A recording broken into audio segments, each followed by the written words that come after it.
আসসালামু আলাইকুম।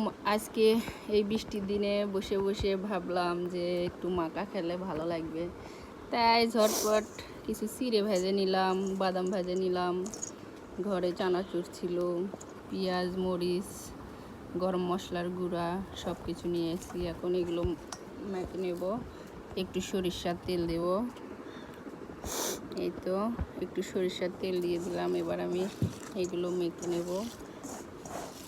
বৃষ্টির দিনে বসে বসে মাখা খেতে অনেক মজা লাগে।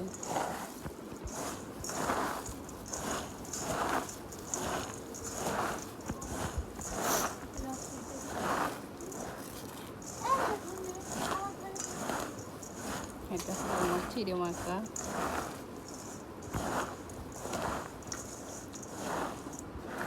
বৃষ্টির দিনে বসে বসে কার কার মাখা ভালো লাগে অবশ্যই কমেন্টে জানাবেন।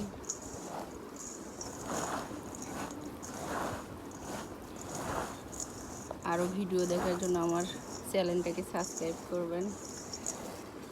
আজকের ভিডিও এই পর্যন্ত। আল্লাহ হাফেজ।